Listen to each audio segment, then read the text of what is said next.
Hello and welcome to a impromptu live stream. Why impromptu? Because I wanted to. Tom to impromptu. So we're just gonna hang out, do a live stream. I want to make sure that this sounds good. Got a little bit of latency here, so I want to see how it sounds. Let's see.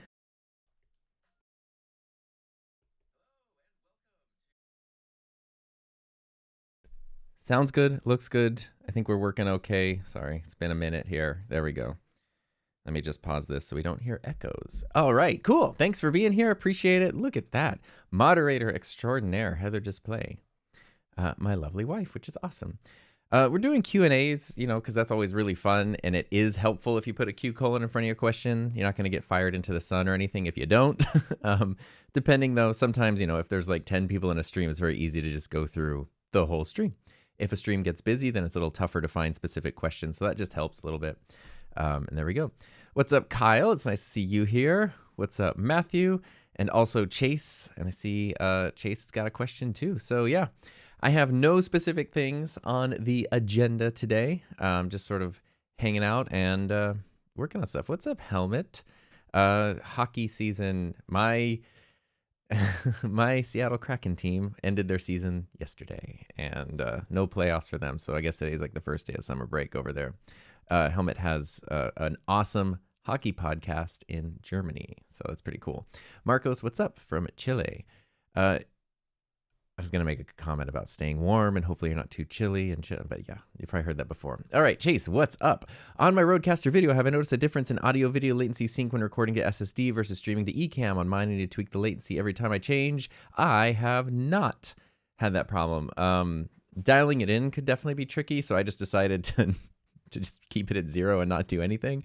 But no, I haven't noticed any difference when I'm recording to SSD or streaming to Ecamm, which is what I'm doing right now. And I am running this through the Rodecaster video, and I actually do have a second camera, although ignore the these colors and everything have been adjusted to look good here. The other camera, this one, ignore these colors because yeah, it's the Rodecaster video is set to make my main camera look good. This is the OBSBot Tiny 2, which does not normally look this oversaturated and ridiculous. But, it's a fun little tracking webcam, so I figured I would have that in case I need to get up and go grab anything. But this is also one of the few webcams that actually works no problem through the Rodecaster video, which makes me excited. But obviously I set up all my colors for this over here. So that's kind of what we're doing today. What's up, Luke? It's nice to see you here. And Cacophonous, greetings and salutations to you as well. So let's see. Chase, you're just popping up extra info. Chase has an awesome channel, by the way. Definitely go check out, especially if you like cameras, action cams, that kind of thing. In Ecamm, I need to add 3 frames of delay on the Rodecaster from recording to SSD. Say it's 0. That's weird. I haven't had that with the Rodecaster video. What's up, Ernesto? And what's up, Pa Brune? All right, I'm going to search for Q colon. So if you got any specific questions, probably about audio video stuff, but if it's about other stuff too, that's cool. Help me find your question. We can go through them and just sort of have some fun and hang out. I don't think I've done a live stream here on this channel since the new year, since like January, like literally new year, new stream. Bogey Depot says, opinions on very portable run and gun video camera, maybe APS-C. Yeah, I mean, the Sony ZV-E10 has been my go-to recommendation for like mirrorless, for just portable mirrorless camera. There is the ZV-E10 Mark II. I have videos on the ZV-E10 that includes the Mark II and also comparison footage. They look great. They work great. The Mark II is obviously a bit more expensive, but they're super small, and that's what's really cool. Unless you wanted to go down like the camcorder route, but I don't know specific camcorder models to recommend. So when it comes to just kind of run and gun video stuff, the Sony ZV-E10 is like my starting place for a lot of people. If you want to jump up to something that's maybe a little more reliable and robust and APS-C, then the Sony FX30 is a great one because that's the same camera as my FX3, the same physical design as my FX3, but with a crop sensor instead. And so you have, a better battery, better autofocus. I don't know if you have better autofocus, but you have really good autofocus. You have the built-in fan, so it will never overheat, and you just have like a more robust build. You also have the option to add that audio handle. that audio top handle, which can have XLR inputs, and that's an awesome running gun setup. So depending on your budget, those are kind of my things right here. Matthew, has Rode ever addressed latency issue with the Rodecaster Pro or Duo using audio interface or Logic? I actually don't know about this. So you'll have to educate me on this latency issue because I don't know about it. John Lewis, do I have a rule of thumb levels for main audio with music underneath? Yeah, I struggle so much with background music worrying about it being too loud that oftentimes when I use it, I make it so quiet you can't really hear it unless you hear like the beat just like, and it's like, sometimes I have to bump it up. So I get a little goofy. In general though, and I actually probably can paste a link here.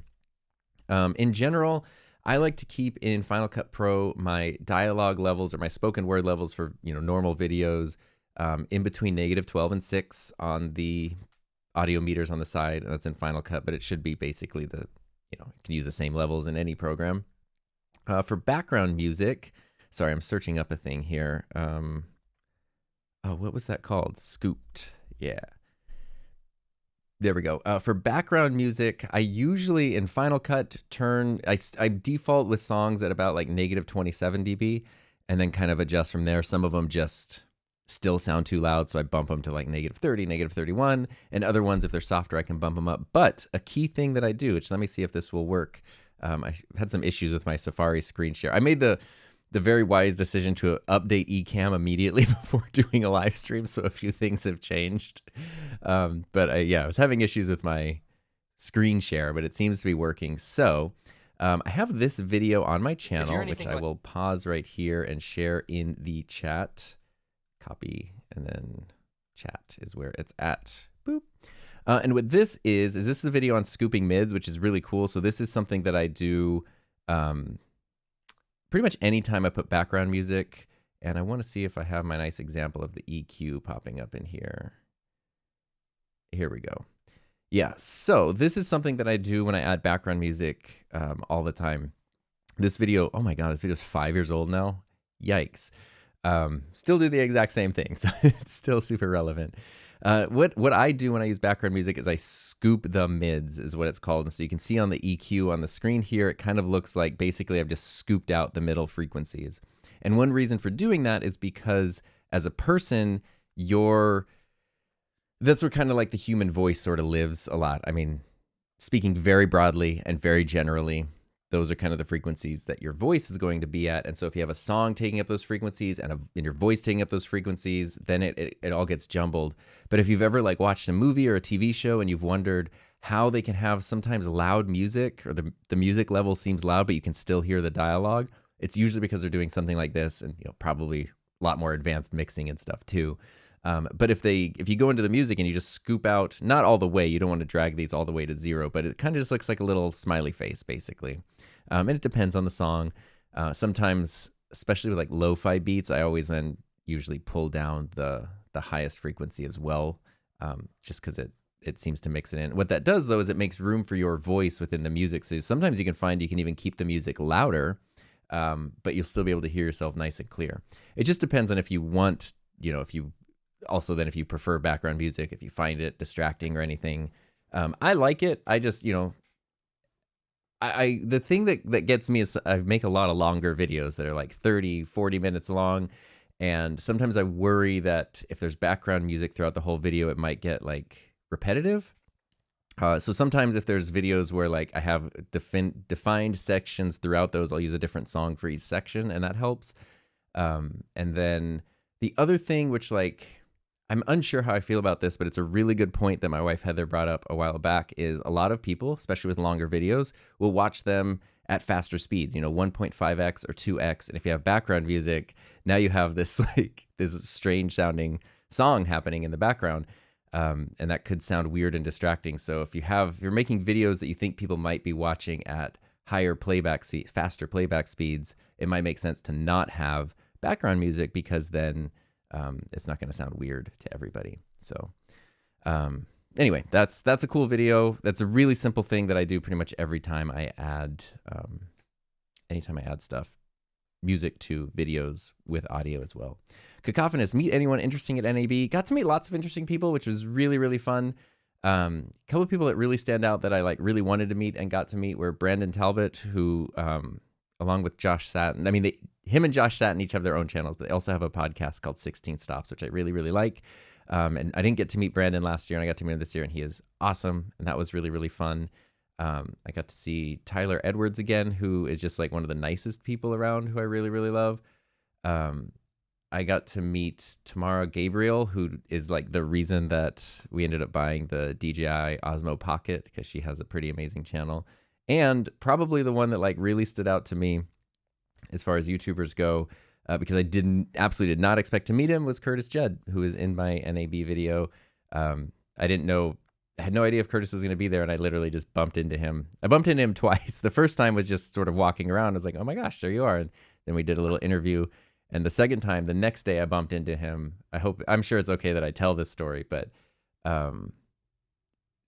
Curtis was hanging out a lot with one of my online friends named Matt, who sometimes is in the chat here. Sometimes Matt is in the chat because the chat is where it's at. And so they were kind of going around together. And I was at the Blackmagic booth on like the last part of day 2 of NAB. And I was trying to look at the new Ecamm Extreme that they announced. And they have all their tables set up and everything. And I was like, okay, cool. There's all these tables. And then Matt kind of popped out from behind like the table, behind the display. And he was like, Tom. And I was like, oh, hey. And then I went around, and then Curtis was also there. And they were behind the display looking at like all the cable routing and all the IO ports and stuff. And I was like, this makes total sense, because there's like 50 people in front of this display looking at the product, and the two of you are behind it looking at the cables, which is exactly right. And then I sort of just became the third wheel and hung out with them for a couple hours after that, which was really, really fun. Curtis is like, most people that you meet from the world of YouTube are very much just like the people they seem to be for the most part. Curtis is one of the few people that is like, he seems like a nice person, and then in person he's like 10 times even nicer. Just like one of the most genuinely nice people I've ever met, I think.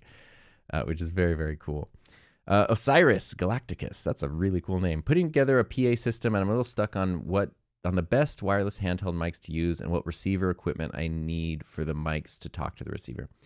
The gold standard, I mean, there's a lot of, I shouldn't say the gold standard, but kind of. Shure SM58, right? That's kind of, I'm going to look up some things here and see if we can find some specifics for you. Because the thing about the Shure SM58, this guy right here, you know, kind of super classic microphone. The reason that I wanted to mention this, there are other great mics out there. There's lots of great, you know, you can get stuff from Sennheiser. You can even get maybe a couple, I don't know if Rode makes their like non 2.4 wireless mic anymore.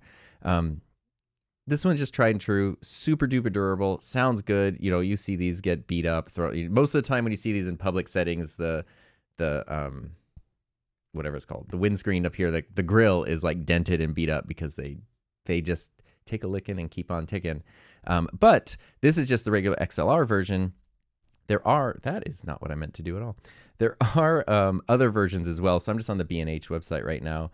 And you can kind of see there's other versions of the SM58 that have wireless functionality built in, so you don't have to worry about attaching a wireless unit to this. And then something like this here, which is actually a pretty decent price. You have a rack mount system with the wireless mic. And so that way you're not, if you're only going to be using it wirelessly sometimes, then just getting like a good XLR mic and a, you know, Sennheiser or a Shure or something XLR wireless adapter, and just that's what I use at like NAB and stuff. So I use this microphone at NAB. But if you're going to be using it wirelessly all the time, having to unplug that, connect that, potentially have things come disconnected, it just becomes more of a hassle. And so being able to just have it literally built into the microphone itself, and the microphone has its dedicated receiver, it does simplify things a lot. And then those receivers usually have outputs that are made to run directly into PA systems. So something like that. There's tons of flavors of the SM58. So, you know, I think the sound quality is the same between all of them. It's mostly the connectivity and those extra features that kind of change. And so I would recommend getting one of those. That's what I would say. Do you think Matt says, Matthew Pate, different Matt, talking a lot about Matts today. Do you think the sudden $100 increase in the price of the Osmo Pocket 3 was because DJI underestimated the demand and positive reaction? I don't think it's tariff related. I don't know. This is where it's like I am so not knowledgeable enough to talk about global economics. The timing would indicate that it probably has something to. Okay, the timing and the fact that DJI is a Chinese-based company would indicate that it probably is something tariff-related. The camera's been out long enough that I would believe they didn't expect it to be as popular as it is, but they haven't raised the price up until like right now with all this talk. It would be a bummer if that was just sort of taking advantage of like, we can raise prices because people are expecting it, so let's raise prices now. Hopefully that wouldn't be the case, and it's more something like that is costs are increasing, or they're anticipating costs increasing. It's all such a mess, but I don't know. I would think that it's somehow tariff related, but I'm not entirely sure.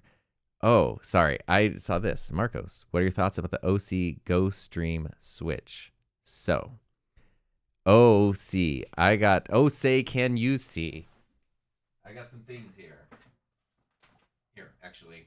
Let me switch my cam. There, you can track me. Probably won't be able to hear me that well, but I'm over here. Hello. I'm going to bring some things over. I'm going to bring this. I'm going to bring this. And I'm going to bring this. Okay. And now I will come back over here. Oops. So I'm relatively new to the world of OC. Actually, I think I can even use, let me turn off the tracking on this camera. I might be able to use this as a, want to turn off the tracking? There we go. As an impromptu top-down situation. All right. Oh, that's some weird balance happening there, but okay, cool. You can kind of see, oh, it flipped it automatically. Okay, also, I'm new to the world of OBSBot cameras, and webcams have gotten so cool with just how good they work now. Anyway, relatively new to the world of OC.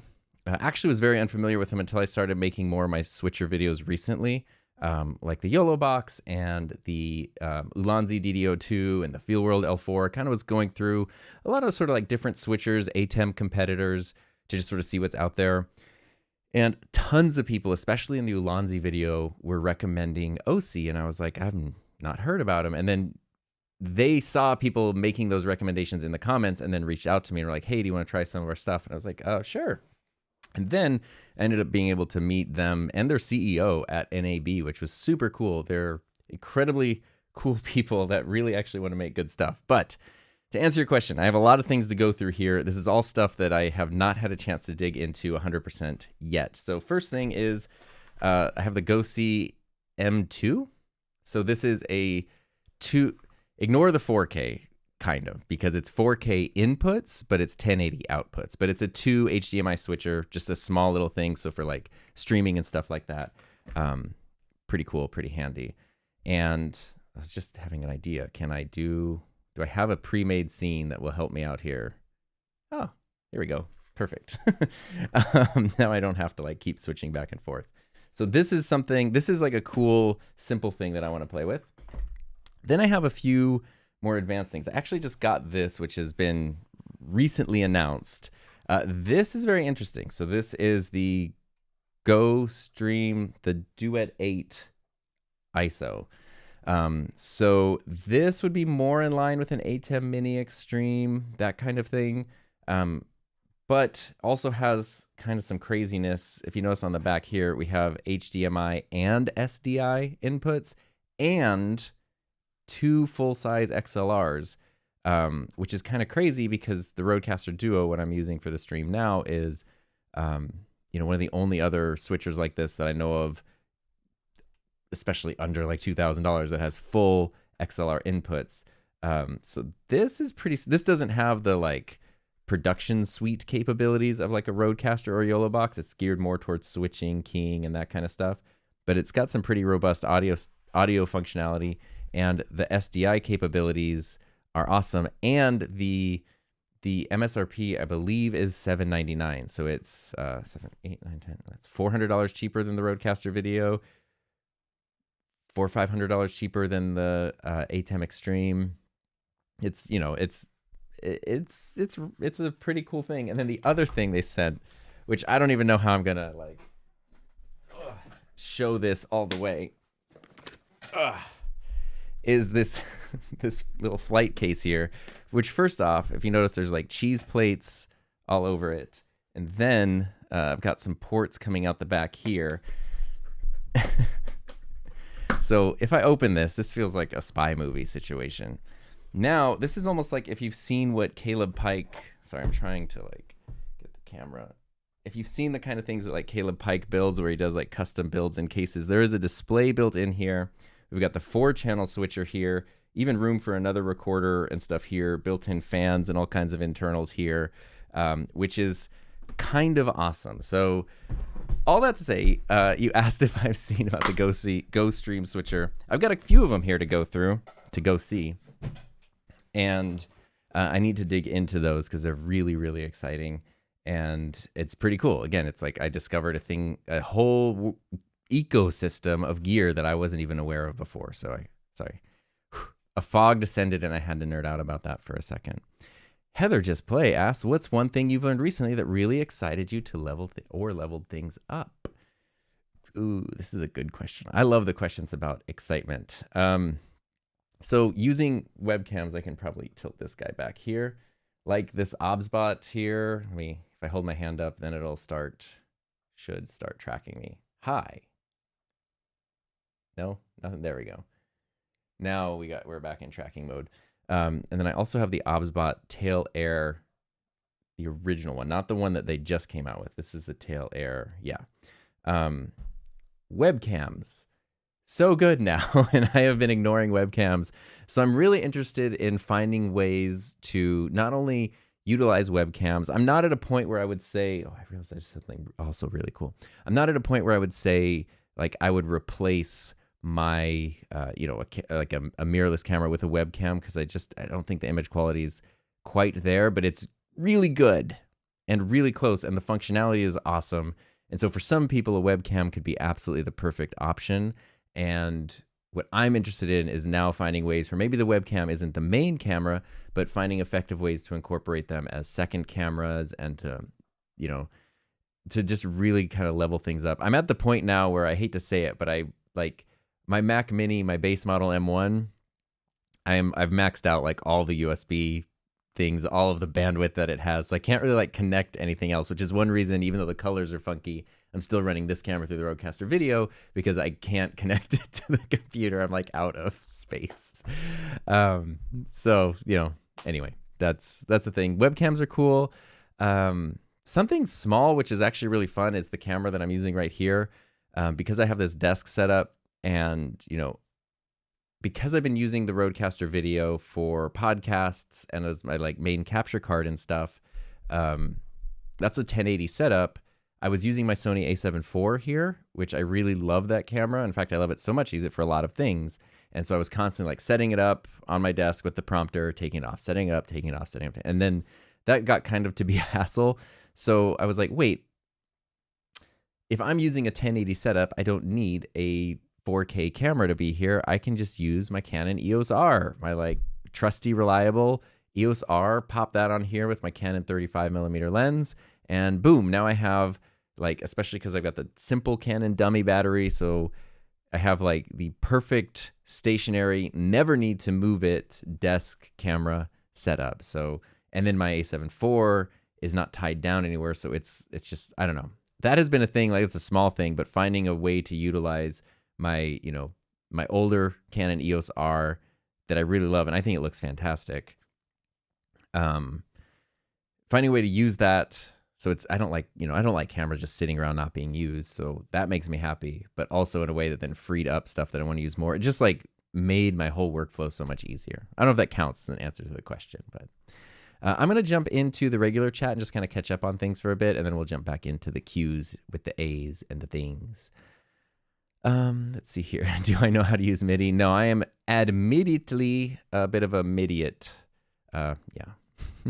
Ernesto, if you haven't seen, I did an NAB, not a recap video, but I did a video how to record good audio in any location. I use NAB as the backdrop for like an example of a terrible place to try to record audio.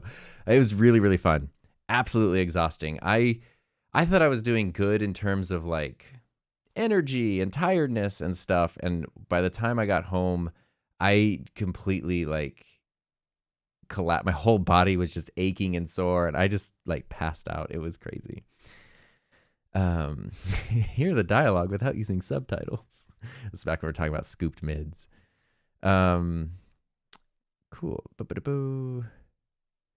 Sorry, I think I'm missing the part of I see the end of a question here. You give to a newbie. Should I just go shorts?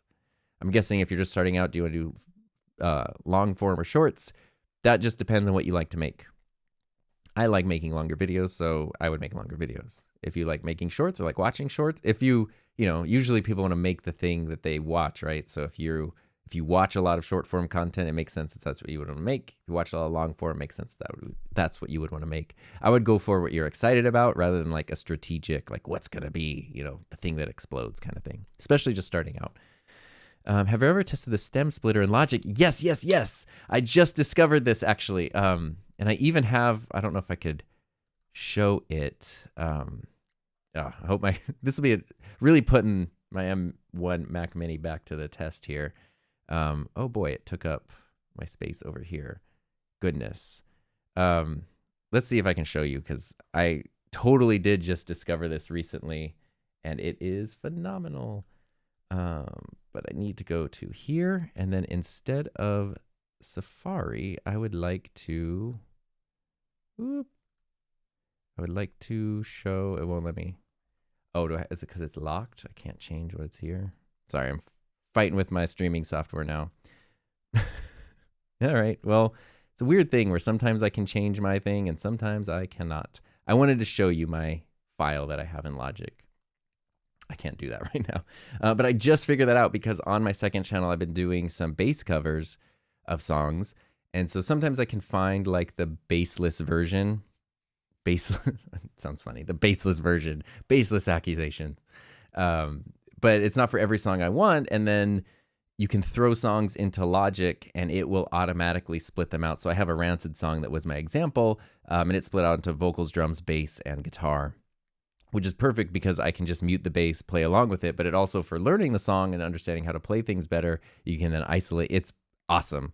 The tricky part is sometimes Apple's copyright stuff can be a little bit strange. So like, if you have songs that you own that you like saved in iTunes or whatever back in the day, those are no problem. Random other like MP3 files and stuff seem to be okay. But every once in a while, it's like, no, you can't use that song. But it's crazy because you just throw it into the software, it splits it into stems, and you do whatever you want with it. It's like, it's so cool. That is something I very recently discovered. It would be cool if that was in Final Cut. It would be cool, I will say, as much of a hard time as I give Adobe Premiere, the integration between like Audition and Premiere or, other applications is really cool. And so seeing a little more Logic Final Cut integration, Logic Motion Final Cut integration would be really cool. Any tips and tools to prevent mic bleed in podcasts? So I've been redoing one of my podcasting courses, and I just did the lesson on this. Positioning is really key. So when it comes to mic bleed, that's basically if you have two microphones next to each other and they start to pick up, they're not isolating, like this speaker's not only here, they're also being heard on this microphone. So a key is, especially if you have two people next to each other, is not to just put them side by side. Like spread people out as much as you can, but also don't just point the microphone straight. Usually keeping microphones at like a bit of a 45-degree angle from each other usually helps. It totally depends on your mic because mics have different pickup patterns. The vast majority of podcasts are done with mics that have cardioid pickup patterns, like the two that I'm using here, even though these are very different microphones. Pickup pattern is exactly the same. So what that means is these mics will pick up stuff kind of in the front, and then they pick up a little bit of audio from the back. And so you don't necessarily want them to be back to back because you're still going to be picking up kind of a weird muffly sound. But if you point it at an angle, now like this microphone is sort of in the dead zone of this one, and this mic's in the dead zone of that one, and that really helps. So keeping people spread apart, and then usually a 45-degree angle, having the microphones facing away from each other, will help immensely when it comes to reducing mic bleed and stuff. What's up, John? It's nice to see you here. It's funny to see how tall. So the thing with YouTube, I've said this before, Curtis just proves the point. It's so funny because traditionally with like TV stars and movie stars, oftentimes when you see them in person, they are significantly shorter. Like I know Tom Cruise is kind of the default one where it's like, you know, big action star, but I think he's like 5'6" or something in real life. Like he's a relatively short guy. And that's, you know, like literally movie sets. If you've ever been to like Universal Studios and you go through the movie sets, everything's like scaled down just a little bit. If you go through like the old Western villages where they used to film Westerns, everything's small so that the like Western actors looked huge. Even like if you've ever seen something like I've seen, or when Conan had his talk show, I saw several different tapings of it, and I've seen like David Letterman and stuff. And you go there and you're like, wow, they're like the anchor desk is small. Like I saw Conan literally walk and step on top of his desk and walk over it to get back behind his desk. So like when you see traditional media stars, they're usually like they're in these environments designed to make them look large. And, you know, and then also there's camera angles where the camera's lower looking up. And then you see them in real life and you're like, wow, they seem so small compared to, you know, what I expected.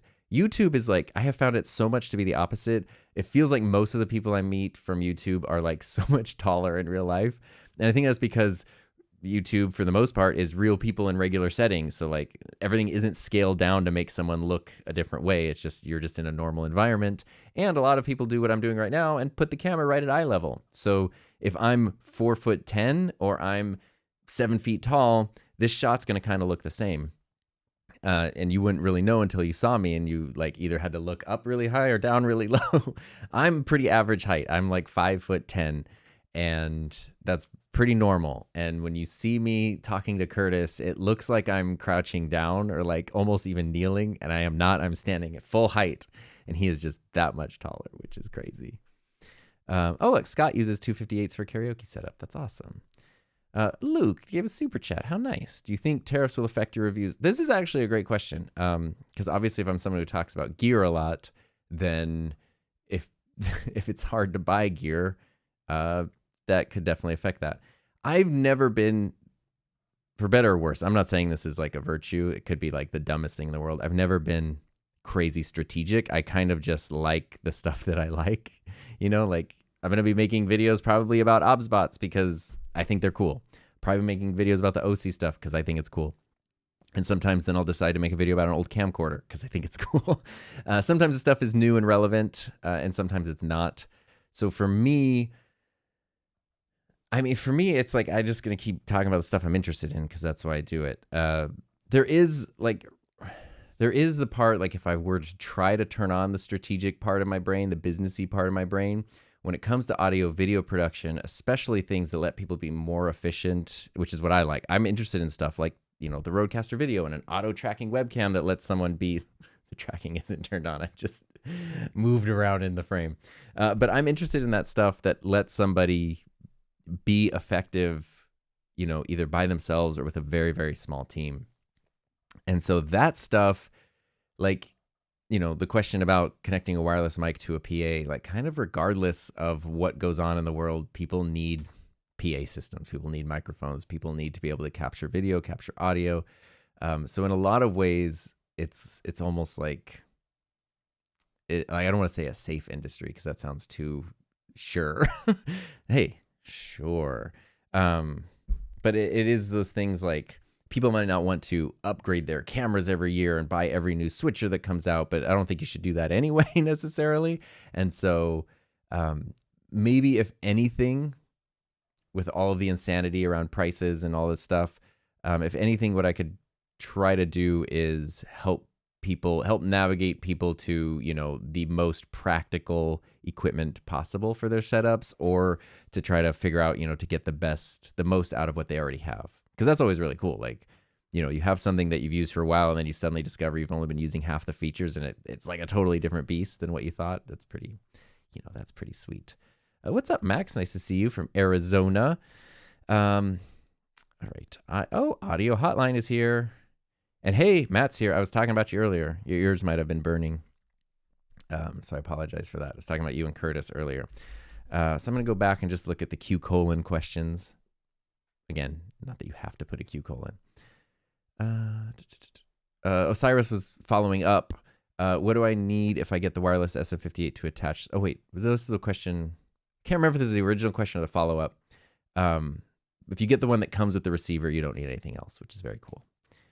Zoom H5 Studio, a Rodecaster Duo. Zoom has been releasing so many new products. I need to double check what the H5 Studio is. Okay, it's an upgraded H5, which I really do love the H5. So if we're wondering what we're even talking about here, this is the Zoom H5 Studio. It's an audio recorder. The cool thing, it has built-in microphone. You can interchange the capsules just like on the original. Oh, here, we can look at more stuff here. But you've got your 2 XLR inputs at the bottom. Rodecaster Duo obviously also has 2 XLR inputs. So the question is like, hey, I can do 2 XLR mics here, 2 XLR mics there. What should I use? With the Zoom stuff, obviously the benefit with a lot of the new things that Zoom is doing is it has 32-bit float. So if you want that, flexibility in your audio or that kind of peace of mind, that's really, really awesome. And the price is $349. The Rodecaster Duo is $500. So it's a cheaper option here. What I'm trying to look for though is how much, because it has 32-bit float, but if you don't have to, like, what is the gain? Okay, so we have 60 decibels of gain. That is not bad. That's actually great for a small handheld recorder. It's kind of right on the cusp. What I have been saying is that if you have at least 70 decibels of clean gain, that's kind of what you want in an interface. If you're going to be using dynamic microphones, because you never have to worry about boosters. If you're using condenser microphones, things that require phantom power, it doesn't matter because everything has phantom power, including the H5 Studio right there, which will power your condenser mics. They don't need very much gain. Everything will be awesome. So if you're using condenser mics, this could be a really cool portable setup. And it also is the benefit of being a microphone itself. That's pretty sweet. If you're using dynamic mics, especially something like the SM7B, I normally find I need like even right now, I'm using 56 decibels of gain in the Rodecaster Duo to get this signal. The Rodecaster Duo has 76 decibels, so I'm nowhere near maxing it out. This has 60, so I would be kind of cranking this as far as it could go, which if that has really good preamps, wouldn't be a problem, but it could kind of get to the point where I'm maxing out. Maybe the audio is starting to sound a little hissy if I'm not using 32-bit float, and it could just be, it depends on your microphone, I suppose. The other thing is with recorders like this, is that they probably don't have EQ and processing. I don't want to say 100% for sure. But you can go in, you can adjust your levels, but you're not going to be adding noise gates and EQ boosts and or aural exciters and all these things. You might maybe have a compressor maybe in there, maybe a limiter perhaps. And that's it. So if you really want to be able to shape your sound of your microphone, create all the different presets. That's obviously where the Rodecaster Duo comes into play. And if you're going to use it as like an interface with your computer where you want to use the different faders and bring in different audio sources, the Rodecaster Duo is just going to make your life so much easier. If you just want a good way to record up to 2 XLR mics, and especially if you want something portable and you want something at a really good price, this is pretty sweet. Zoom has done an awesome job, I think, of like revamping most of their lineup lately and refreshing it and like adding in cool features, building 32-bit float into everything, and keeping the prices low. It's pretty sweet. So you can't go wrong either way. They're both awesome things. It's just which one do you prefer? Cleverson says, do you have experience with using shotgun mics in a small room 9x9? This space is 12x12, so a little bit bigger than that. 9x9, the thing to look out, which is kind of true for anything, is reflections. If you're in that smaller space and it's like bare walls and bare floor, you're going to get sound waves bouncing everywhere. And since the shotgun mic is further away from the sound source, it's going to be picking up a lot of those reflections, give you like that extra reverb. Sometimes people call that echo. It's going to give you those kinds of sounds. So sound treating that small space is going to be key. Doesn't mean just go to Amazon and buy a whole bunch of foam egg crates and line it like an insane asylum. Don't need to do that. You can strategically place a few things. If you have carpet or rugs, that'll make a huge difference in a room like that. Maybe a few acoustic panels or something would really help. I think I've shown, I don't have a way to do it portably. I have 2 acoustic panels in here, one on a wall that usually is where I'm speaking. It's kind of over there because usually I'm facing that way. And then one on the ceiling because I just found that's where a lot of like sound waves were bouncing around in here and reflecting. So that helped a lot. I don't need much else. Sometimes putting, so sort of figuring out what you have in your space. If you have desks, if you have furnitures, if you have a big poofy couch in the corner, that's going to just absorb a lot of sound waves, So depends on what's in your space, how you're treating it, what you might need to add. You don't necessarily need sound treatment materials like acoustic panels and foam. Sometimes furnitures and carpets and rugs and curtains and things can be enough to make it sound really good. And then you might even just be able to supplement with some specific sound treatment if you need it. That's going to be the biggest thing. Matthew, what's the easiest way to back up audio when using Ecamm? I was recording with my MV7 Plus and didn't realize I had muted the mic on the actual mic. Can I record audio with the OBSBot camera too? The OBSBots, I'm still new to them, but they do have built-in mics, so it's not going to sound like, this or your MV7 Plus, but at least be audio if you lose your audio. What I've done in Ecamm, I guess using the MV7, I know the Shure app has built-in recording, and then you can record in Ecamm, and that's dual recording there. You could always open up a second thing, GarageBand, QuickTime, anything that records audio, and just do a second audio recording there. But if you're muted, something I do a lot, I don't know if this applies to your workflow, but something I do a lot is I'm usually run stuff through the Rodecaster, and if I want to make sure I back stuff up, I just record on the Rodecaster and then also record in Ecamm. And that way I have a separate device doing a hardware recording and then Ecamm. With the MV7 Plus, I'm trying to think of your setup, because if you were getting audio, with the MV7 Plus, you could run the XLR through the Rodecaster, record in there, and run the USB into your computer and record in there as well, which might have been what you were trying to do.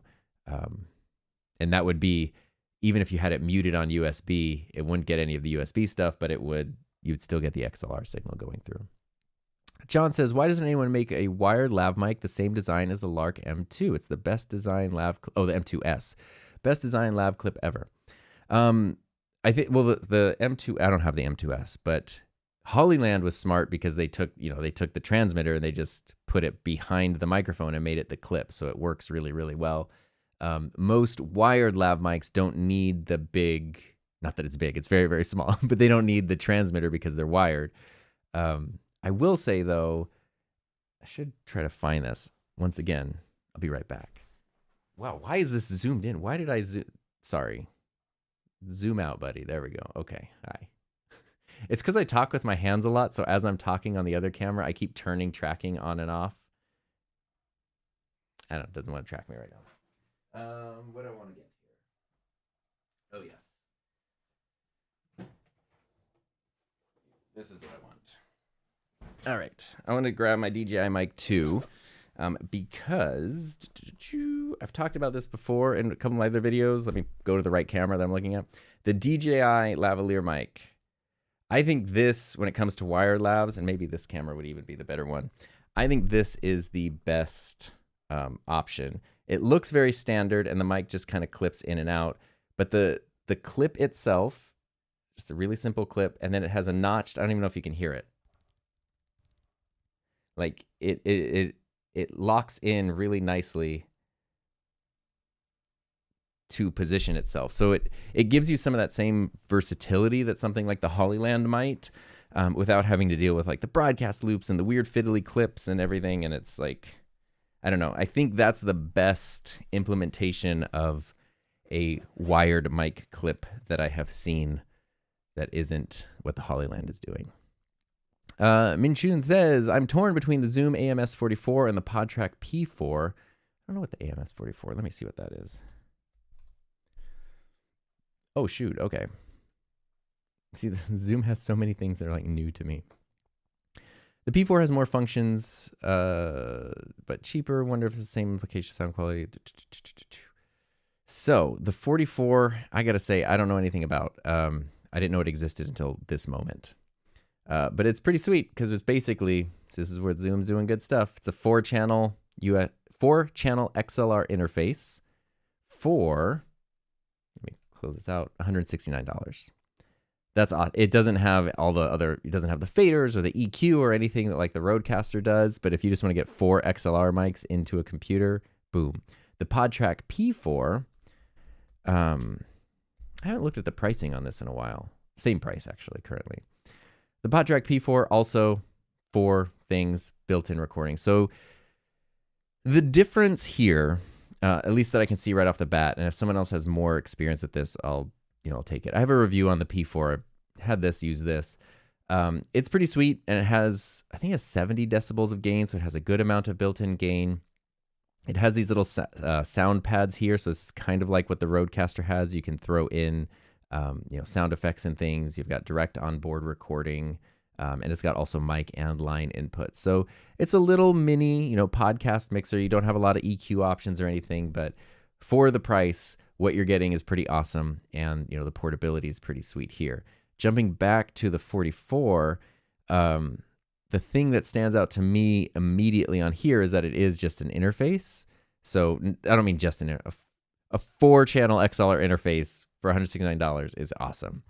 But you're not getting onboard recording. You're not getting those sound pads or whatever. So maybe not the full-on production suite. You need to have this connected to something else. And looking at the specs, just trying to see what our gain is. We've got 58 decibels of gain, so it has less gain. I would, for podcasting, it depends on what your needs are here. If you just want a good interface, the 44 looks kind of awesome for connecting a whole bunch of stuff. If you want podcast production, I think the P4 is the way to go because it has more clean gain and it's more of a standalone device where you can connect it to a computer and use it as an interface, but you don't have to ever even connect it to a computer. So that's what I would say. B22, what aperture you use for live streams? I always use the widest aperture possible. Traditionally, I use a 24mm lens with an f1.4. On this camera here, I have a Canon 35mm lens with a maximum aperture of f2. So this is an f2.0, which actually looks awesome. Still got some nice background blur, but I'm plenty in focus. It's just if I hold something up, it goes out of focus. So there you go. Do you enjoy Marvel or DC movies? I got so burnt out, let me tell you. I gotta say, I know this is maybe cliche, but after Endgame, none of the Marvel stuff has really hit quite the same. In DC, aren't they doing something new that sort of seems kind of interesting? I can't remember, but I just got kind of burnt out on it. I was very much into the original MCU, Iron Man through Endgame, whatever it is, 23 movies. Those are awesome. After that, it just got a little confusing and a little bit messy, and I sort of lost track. Movies that I'm looking forward to this year, I honestly don't know. Heather and I were just talking. We haven't been to the movies in forever. Not that there haven't been movies we wanted to see, but it's oh, we should see that movie, and then it passes. Or watching the Oscars a few weeks ago was oh, I don't know about any of these movies. So I don't think I have anything specifically on my radar. I feel like there was something coming out this year that I was excited about. But I probably never in my life have been more out of touch with movies than I am right now, which I kind of feel bad about. I would like to watch more movies. What are your FPS settings for individual cams in Ecamm? I usually use 30 frames per second in Ecamm. I've just found that it seems like YouTube likes it for streaming. Ecamm likes it. Cameras like it. You can do 24. But I feel like overall I've had better luck and better results with 30. So right now technically 29.97. My EOS R is at 30. My Ecamm is set to 30. My Rodecaster video is set to 30. Everything's playing pretty well. Ecamm though, frame rates with Ecamm is pretty interesting because, and I don't know if this is totally true, I've noticed it as long as the frame rate you're actually sending it is below what it's set at, you'll be good. Meaning, if you have Ecamm set to 24 and you send a 30 frames per second signal, it can get weird. But if you set Ecamm to 60 and you send a 24, it'll look fine. It's almost like whatever you set it as, that's kind of the maximum, and it just automatically figures out whatever you're sending in between. It's pretty phenomenal, and I quite like it. Let's see here. Any new smaller lav mics found at NAB? I didn't see anything. I mean, everything is so small with the Hollylands. I still really like the original Lark. The Lark. I can't remember. Is it the M2? I don't know. The one that's not the M2S with the clip, but it's the one that's the circles that you stick everywhere. I love that one. I didn't really see anything smaller than that because there's like the DJI Mic Mini and the Rode Wireless Micro and that kind of stuff. I didn't see I don't know how things could get that much smaller because it's pretty smaller.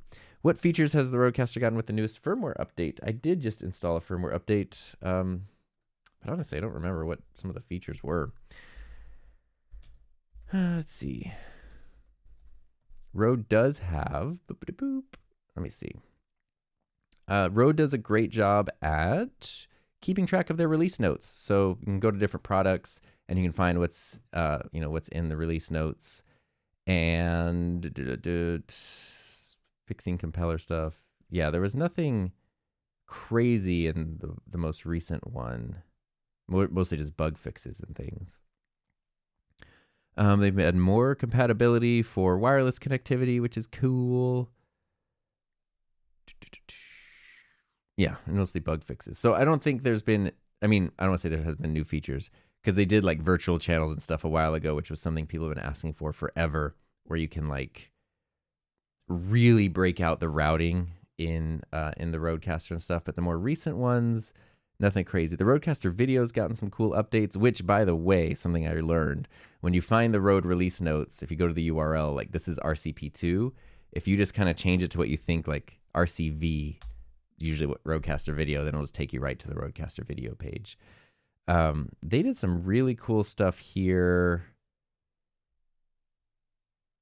Oh yeah, playing with audio got really cool.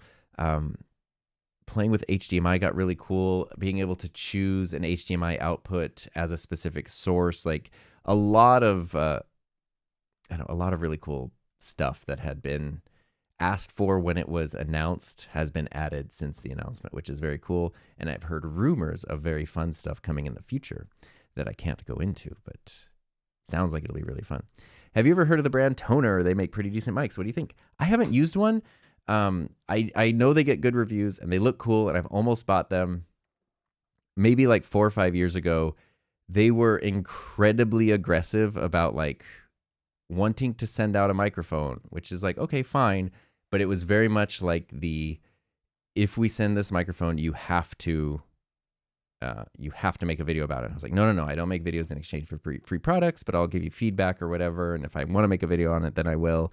And then I had like multiple people, I would say 3 or 4 people reach out over like a 2-week period and just be so crazy aggressive that it not only made me not want to work with them, but it also made me then like the one that was like in my Amazon cart. I was just like, no, not interested. I think the mics are actually fine, but that was just such a high pressure, intense, like weird encounter that I've never looked at them since. Does the Vocaster 1 have enough gain for the Shure SM7B? Yes. Let me see. I believe it's 70. But 70. Well, it says over 70, so I don't know what that means. 70.5. 70 is good. 70 is my threshold for the SM7B if you find an interface, which most of the ones released in the past few years do. And the Vocasters were kind of on the forefront of that, where like prior to them, like the Scarlett 2i2s, the 3rd gens and everything, a lot of stuff had like 56 was kind of where everything stopped. And then with the Vocaster, they bumped up more than 70. And now that's kind of the standard. Things have 70, 76. Some things even have 80 decibels. And it's cool. Even like the 4th gen Scarletts and stuff. So yeah, I just wanted to double check because I knew the specs on the Vocaster 2. And I just want to see if the 1 was the same. The 1 is the same. It just has, believe it or not, 1 input instead of 2. I know that's crazy. Kyle says, your Final Cut Master, any Resolve 20 updates? I really think Resolve is cool. And I definitely want to learn more. I have like the speed editor over there. I have no bad things to say about Resolve. I just really like Final Cut Pro. And I've used the times I've used Resolve, I just can't be as fast as I can be on Final Cut. And I do everything by myself, so I don't need to work with other people. I don't do any crazy coloring. So like a lot of the advantages of Resolve aren't advantages to me personally. I really like the software. My original plan was all the videos I make on my 2nd channel, I was going to only edit those with Resolve because it would be like, I don't need to do anything crazy advanced on that channel. It'd be a good way to learn, but I just forgot and just Every time I make a video, I just keep using Final Cut. So maybe that's something I would still like to do, but I just forget.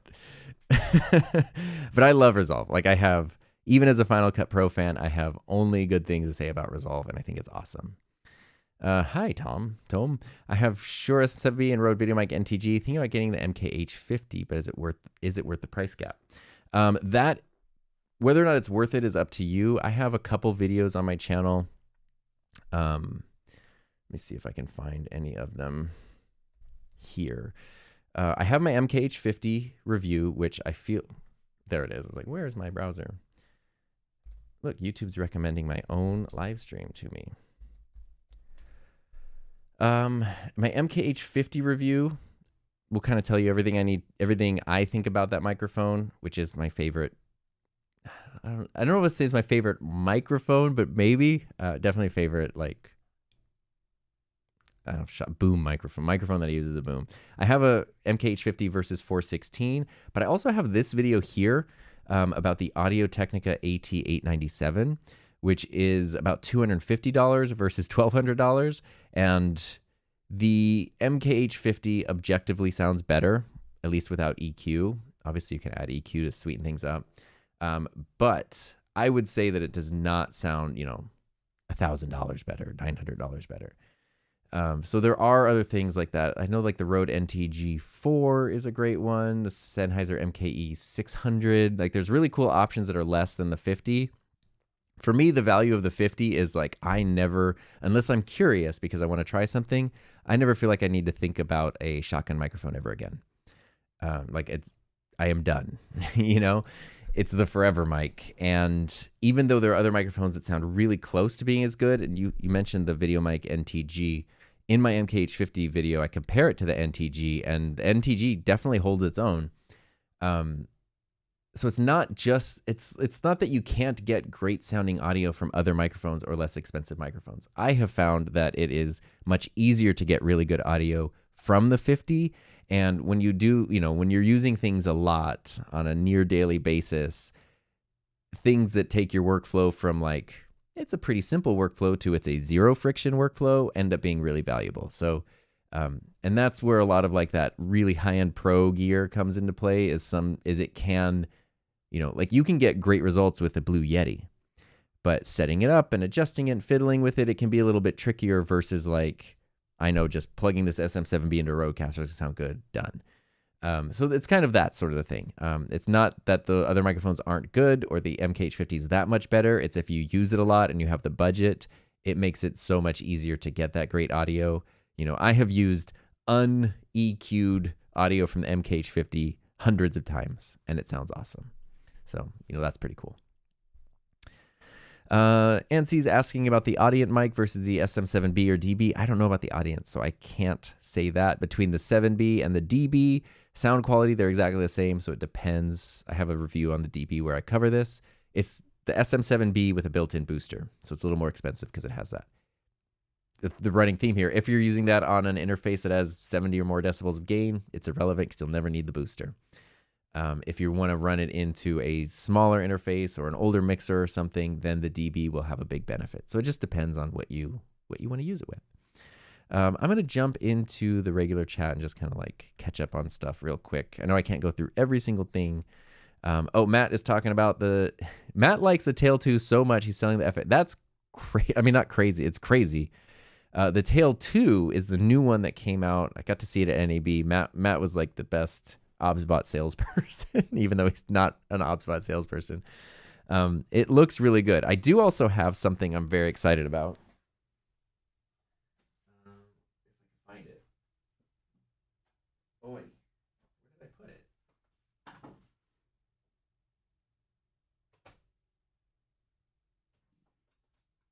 Huh. Okay. Well, I'll have to get that later. It must be in a different... Everything is still a little disheveled from NAB, but I have the YOLO Cam, which is very different than the Tail 2. The Tail 2 does look really awesome. The tracking is amazing, and it's like this with PTZ, but it also has the ability to rotate. So internally, it can stay like this, but internally the camera can rotate. So if you accidentally have it a little bit crooked, can always be level, which is really, really cool. That's crazy though. I can't believe that is definitely a simplified setup. Hey, Homesick Mac, what's up? Can I use a boom mic with a Rodecaster Duo for an interview? Absolutely, you can. Usually they're condenser mics, so just make sure you have phantom power turned on. Sorry, I was getting a little thirsty there. Alfonso, first live stream. Thank you. It's the first time I've done a live stream in a while.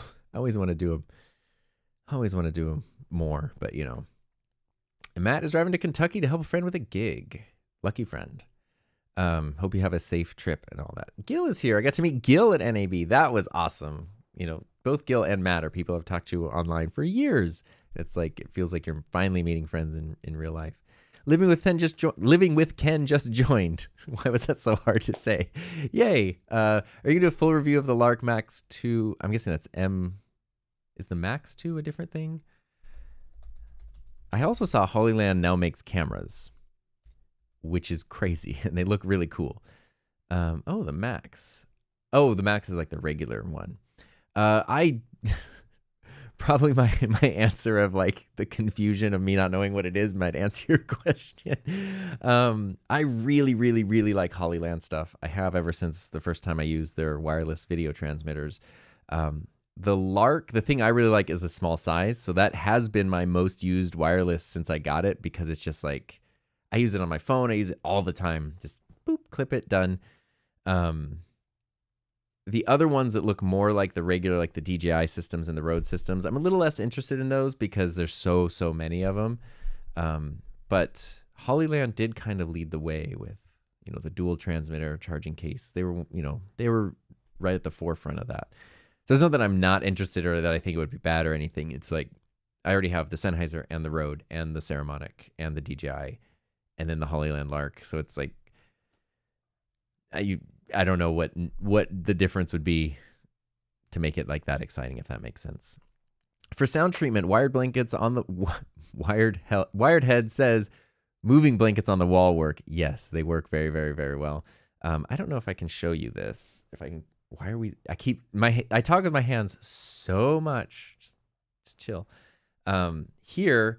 So this blue that you're seeing is my paper backdrops that are hanging over a window. And then I actually do have, it's very similar to a moving blanket. I don't know if you can see, but I have it's called like a producer's choice sound blanket blocking the window there.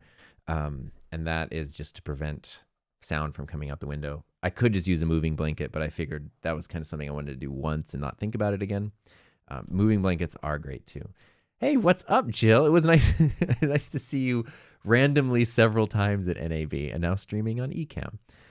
Jill is awesome. Have you ever listened to the bands like The Almost or Anne Berlin? No, but I did get tickets to go see Blink-182 later this year, and I'm very excited about that.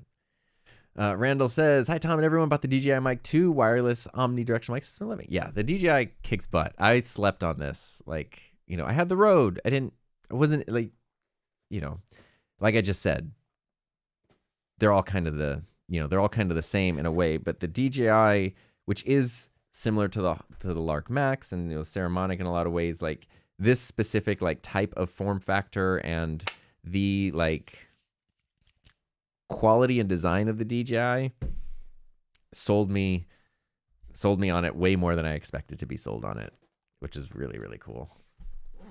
Life principles. Because of budget, I bought the InstaLink 360 Link 2 as my second cam. Would you go for something else? I have the original Insta360 Link, and I really like it. It's very similar to the OBSBot with like even the same tracking gestures and stuff to like enable tracking and do all that. Why does my OBSBot not want to track me? Do you not like me anymore? There we go. Okay, there we go. I talk with my hands way too much. I think the image quality on this, don't use the Rodecaster video example because it's, again, my colors are set up for this camera, not this input, so this looks a little funky. I think the image quality, though, on this is a little bit better than the Link, but the Link, at least the original one, the Link 2 is probably not as big of a gap. Where is mine? Here's mine here. Very similar. I can't show the camera to the camera, but it's a very similar design to this. I think the Insta Links are awesome. Like, I'm really, really, really impressed with OBSBot cameras, like more than I expected to be, because I just didn't know much about them. So I really like them a lot, and I like their software a lot. Insta has good software. The Link is really good too, and that's kind of a thing. Is like just figuring out that webcams are like so good now is crazy. Where do babies come from? And what is Amazon email as a sponsor mine? That sounds like stuff you should probably ask our wonderful moderator, Heather Just Play. She will answer all the questions. I see questions about plugins for Logic Pro about noise reduction. I don't know. I'd be interested if anyone has any suggestions here, because I don't use Logic Pro plugins myself. I don't use Logic a ton. But I use the noise gate in the Rodecaster a lot. Actually, right now, you're listening to it. So I'm curious there. Wirehead, thank you. There we go. OBSBot or Insta360 for multicam shoots. If you're starting from zero, I think that based on what I've seen as I've been diving into it recently, the OBSBot ecosystem is more full. The way the cameras work together, the way you even have wireless options with things like the tail cameras, the way that you can stream directly from the cameras, the software, the way it integrates like multiple cameras together and stuff. If you don't have anything, I would go for an OBSBot setup. Let's see here. Carson has an Ecamm and a Stream Deck. Do I have a remote option for Swippy? You know what? This is perfect. I had a friend just yesterday send me a thing, and it's funny because I was like, I'm not that interested in this. If you go to a website called mixeffect.app, let's see, can I go here? See, this is perfect. Yeah, so I had a friend send me a link to this yesterday. He was like, hey, I think you'd be interested in this. And I was like, I actually don't like using apps I don't like using apps when it comes to hardware things. I want the physical buttons. I don't want those to be taken away from me. Mixeffect.app. Basically, you can control your ATEM with an app, which is pretty cool. So there you go. That might be the answer for your question if you want to kind of dive into something like that. And I know Blackmagic has some of its own software and different things or whatever, but that might be it. That could be it if you're somebody who doesn't mind using apps. Perfect timing. Which is nice, because I felt bad because I was literally like, thanks for sharing. I'm not super into apps and stuff. But now it became useful, which is really, really cool. Thank you for saying shots look awesome. Appreciate that. Can the Pocket 3 be connected with Rodecaster Video? Yes. So the Rodecaster Video can accept USB webcams, but it is very... I don't know if it's fair to say the Rodecaster's picky, or it depends on the camera. Maybe it's a little bit of both. It does not work with every USB webcam. It works with the OBSBot cameras, or I guess there's some that I know it doesn't work with. The Tiny 2 it does work with, and the Osmo Pocket 3 it also does work with. I've used that before on streams and podcasts and stuff. It's really nice. And you just connect it through USB into the webcam USB. It works great. It's nice. Let's see here. Just trying to catch up and see if we have any... Oh, Jeremy. Boom. Jeremy's the person who texted me the Mix Effect thing. So perfect. I'm glad you're here, because I was going to text you and be like, hey, I got to use the thing you recommended. Okay, I'm going to jump into the cues again here for a little bit. Kind of see where I was. I know we're talking about shock mounts that fits the pod mic. You know what? I can go back to my... turn off my tracking here so I don't upset my camera too much. The pod mic has, which I have 4 of them mounted here, so that's why I'm showing you this. It does have a built-in shock mount. It's not quite as robust as like the SM7B does. I don't know of any other shock mounts that fit the pod mic, because specifically like the design of the yoke and everything. And I've never really found that it super needs it. It doesn't reject handling noise as much as this microphone does. But it's pretty good as long as you're not like smashing the table or like hitting the mic or whatever. I've even seen videos lately where people are just hand holding pod mics and it sounds fine. So there you go. Enthusiast Impressions. I love that name. How do you learn to describe the difference between how each mic sounds? That's a great question. I can tell they all sound different. How do I tell what frequencies are emphasized on each mic? This is a good question that like someone with more knowledge than me could answer. I just so okay. So here's maybe another thing. A couple years ago, I was taking pilot lessons, like flight training lessons, to get a private pilot's license. And when you communicate on the radio in a plane or to air traffic control, there are very specific ways that you talk and very specific things to say. And it can be overwhelming, it can be confusing. You want to follow that because that's what people expect. Like when they hear someone on the radio, they're kind of expecting the information to come in this specific order. At the end of the day, if your plane is out of fuel and you just need to play, like just talking like a normal person and just saying what's happening is fine. And the reason I say that is because I think talking about microphones is sort of the same way. You can talk about you can find people who are ultra pro and they will know like this microphone boosts the 2,000 to 3,000 range and all this stuff here. But you could also just be like, this microphone sounds deep. This microphone sounds tinny and thin. If you can communicate in a way that people understand what they're saying, I think it's effective. So things that I typically say, are I find condenser microphones in general to be brighter. What does that mean? Brighter sound? To me, it means like, this doesn't clarify anymore. It means crisp. They have a crisp sound. And I don't know like how to describe that technically, but I know it when I hear it. And I feel like other people understand it as well. The SM7B, let me put on my headphones real quick. What am I doing here? Oh, I had my headphones turned way down. That sounded weird for a second. I have processing turned on the SM7B. If I turn off that processing and we just go to this sound, it still sounds decent because it's a good microphone. But to me, this sounds flat, meaning there's not really a lot happening to my voice. Like it doesn't sound like it's boosting the lows. Doesn't sound like it's boosting or reducing the highs. It just sort of sounds normal. If I add in my processing, now I've sort of adjusted this microphone to my voice. Even though it's the same microphone, it's a little more compressed, so there's less dynamic range in the sound. There's a little bit more low end to kind of boost some of those lows. And actually, I don't think I might have rolled off some of the high end on here as well. So, I mean, that's just kind of, I don't know. If you can describe it in a way that other people can understand what you're talking about, even if it's not technically correct, I think that that's good enough. Frequencies being emphasized, a way to do that would be to take the microphone, whether you're recording live and you can run it through software that shows you like, the frequency response, or you just do a recording and put that into your software, where you can see the sound waves, but usually if you open up like a graphic equalizer, a parametric equalizer in your software, it'll show you the sound. I want to see, we could probably maybe do an example. I might be getting in over my head if I try to do an example here, but we'll keep it simple. Let's just do GarageBand. I don't want to play with a whole bunch of outputs, because I kind of want to show you what I'm talking about. And let's see. Okay, so create a thing in GarageBand. I would love it if I can show you this. If I can change this setting here. Nope. I can't change the source of my... Oh, there you go. That's a thing that happened. We'll undo that.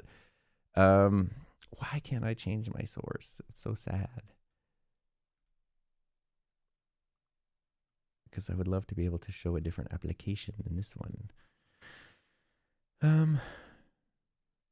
There we go. Okay. Boom.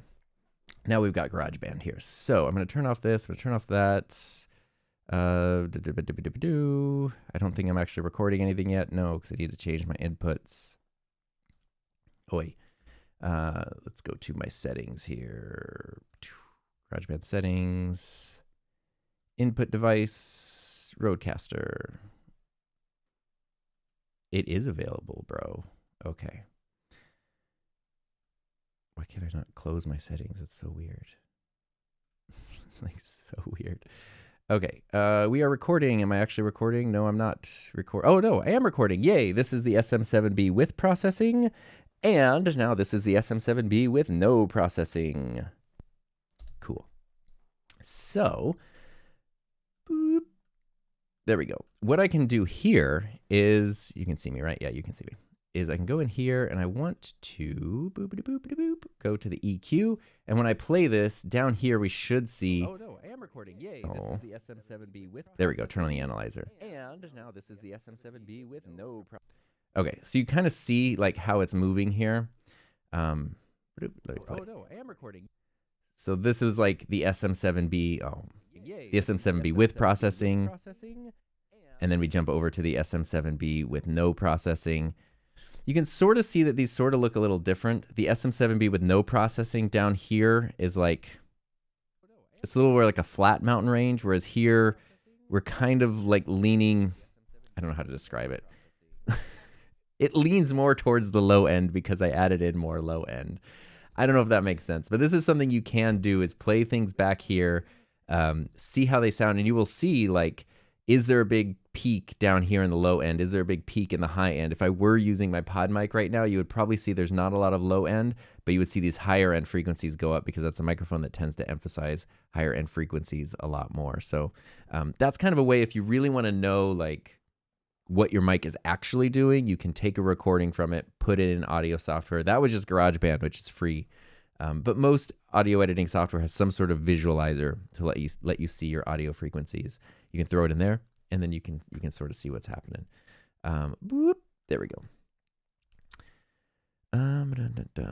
Gil, any thoughts on the ATEM Mini Extreme G2? I actually didn't. I saw it in person. I touched it for 2 seconds, and then I got distracted and hung out with Curtis and Matt. So I didn't pay as much attention. Cookieberry, what XLR microphone and audio interface would you recommend if you're starting out for streaming and content creation? There's so much good stuff. Like, I really don't think there's just a right answer or a wrong answer. I definitely wouldn't recommend like maxing out your credit card and buying all the gear in the world, especially if you're just starting out. Something that's really great, like I really appreciate the Shure MV7 Plus. It's one of my favorite microphones. I don't have it in here because it's in Heather's office because that's the mic I use in there. And that's a combo microphone. So there's a few.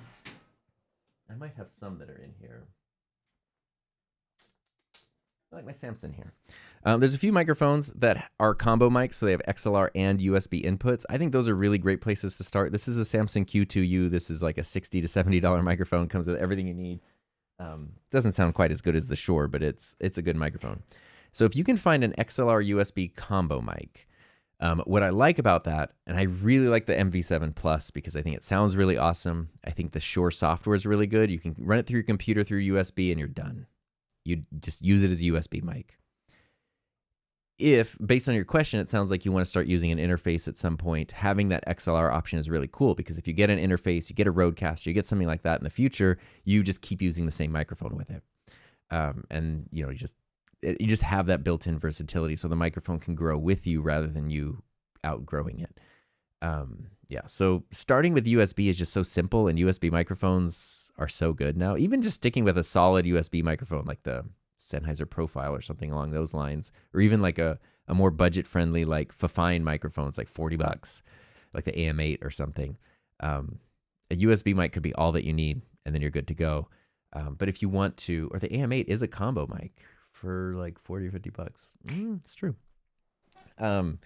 Anyway, it sort of depends on where you think you want to go, but don't feel like I can't get started until I have a Rodecaster and an SM7B and all these crazy things. Like USB microphone, USB combo mic, totally way to go. How did you get the cool frame around your face and went to your desktop? So that's all in Ecamm. The way I made that, when I go to like my screen share, which now I don't really have anything to share here. My scene is not locked and I'm just moving everything around over here. I want to change this back to, so I can just do everything in Ecamm. I can, let me see. There is a demo mode. I'm going to turn it on. So there's a percentage of a chance that you are seeing what I'm seeing. You're seeing my whole Ecamm right now. And what Ecamm lets you do is when you build a scene like this, I just threw in a picture-in-picture. I can click on the settings. And now here I added a border that was a gradient and I selected the colors that I wanted. So I like the border there. If you notice the border around the picture-in-picture here is a motion border, so it's actually moving. I didn't want too much motion, so these colors, I chose the same colors, but they're like chasing each other around, which is really, really cool. And you can even change the corners, like if you want stuff to be square or rounded off. It's pretty fun. Like Ecamm's, I like the rounded corners here, but you can really dial in your graphics and your adjustments and everything. So I just did all of that within Ecamm Live, which is incredibly powerful. And now I want to make sure I am showing Safari and Ecamm, because they know people always ask how you do stuff. They include a live demo mode. So they specifically include a mode that lets you show people how you're doing things, which is neat. I'm going to move that over there and go back to my main shot. Boom. If Godzilla comes and makes a beeline to your house, which guitar do you save? Okay.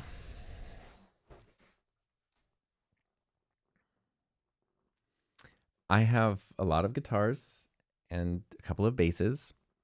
My oldest guitar, actually, this green one's my oldest one. This is from October of 2001. But it sat in pieces for 20 years, so I didn't use it as much until I refinished it a couple years ago. I have I'll go grab it.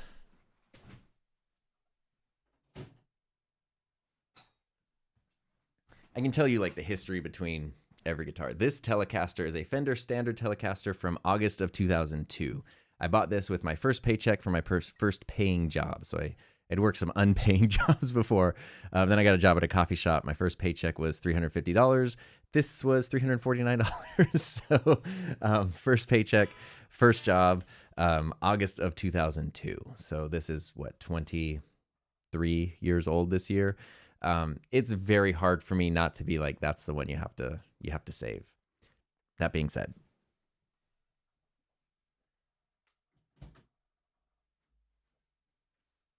over the past 3 years or so, I've kind of discovered that as fun as guitar is, I kind of prefer the bass. And so 3 years ago, I got this bass here, which is an American professional precision bass, a Fender P bass.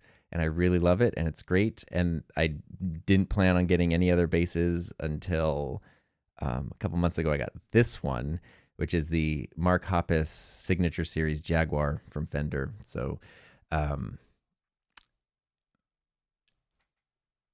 I was never somebody who was into Signature Series guitars, and I'm looking for a thing.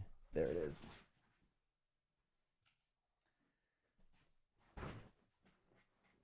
I really, really, I just love everything about this one. I love the way it sounds, love the way it plays, love the matching headstock to the body. It's so good.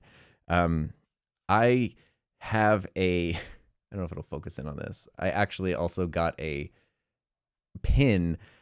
So I love all of my guitars. It would probably be that one there, the Jaguar bass. I don't want the other ones to hear that. But I also don't have a smaller version of any of my other guitars.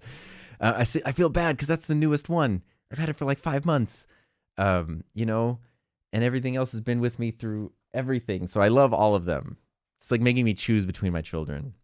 It would probably be that one. I'm just going to be honest. Oh, I feel bad. I feel bad. Slash Ram says, I would like to use a Shure mic on a Rodecaster Duo, but that would limit me to just 2 XLR mics. I may need a third mic rarely, but for USB-C, that's just for Rode mics. Do you recommend me getting just the pod mic USBs, or would the Duo get an update? Okay, that's a great question, actually. A very practical question. The Rodecaster Duo has 2 XLR inputs, but you can use Rode USB microphones with it.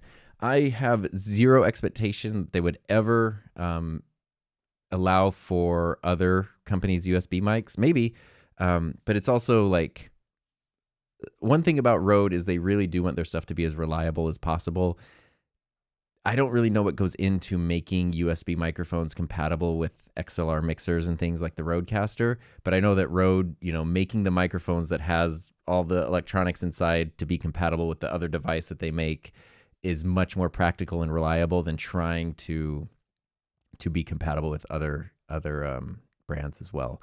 So I don't think Rode is going to allow any other third-party USB microphones anytime soon. Totally not a problem if I'm wrong about that. I would love to be wrong, but that's just kind of what I think. So in that case, for your third microphone, the pod mic USB makes a lot of sense because it would be a great XLR microphone, and then when you need it for USB. It'll work with the Rodecaster. You could get the NT1 signature, not that signature, the NT1 5th gen, but the pod mic is a better USB mic. So, would the Rodecaster Duo allow me to record without having to use Logic Pro plugins? Yes. Yeah, you can dial in. It comes with presets, which are really cool. Like even for, speaking of non-Rode things, it does have presets for the SM7B, the RE20, and a couple other, and in addition to just generic things. So you can dial in sound really quickly, and then you can create your own custom presets and dial in sound. You've got compressors, like bass boosters, treble boosters, equalizers, noise gates, de-essers just built right in that you can put individually on every input. So yeah, it's fantastic. Jill, what is the fabulous live streaming software I'm using? It's Ecamm Live. You can use my link in the description if you want to check out Ecamm. Ecamm is fantastic. It's my favorite, and I love it. And I've used it for many, many years. Any plans to make an in-depth video on the Rodecasters with all the advanced routing options available since virtual channels? Yeah, I want to do that, and I've used virtual channels a lot. I'll be very honest, though. When I use virtual channels, I can figure out whatever I need to figure out, and I can get it working however I need to work. But it's almost like when people write like software code and it's like spaghetti code and they're done with it and they're like, it's working, but I don't know how. That's kind of how I feel with virtual channels. I can get it working, I can do it, but then if you ask me to go back and tell you what I did, I'm like, it's working. That's what matters.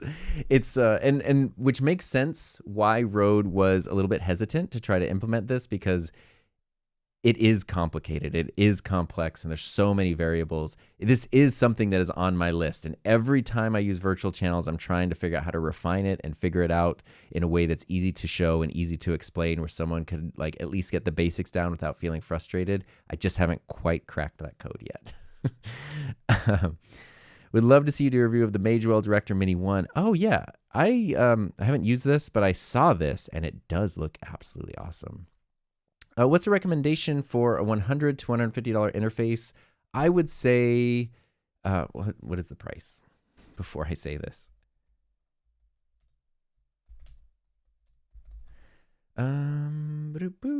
Okay, it's a little beyond. If you can get the Focusrite Scarlett 2i2 4th gen, it's more about $199 than $150. But you don't need the, you might not need the, yes. Haha.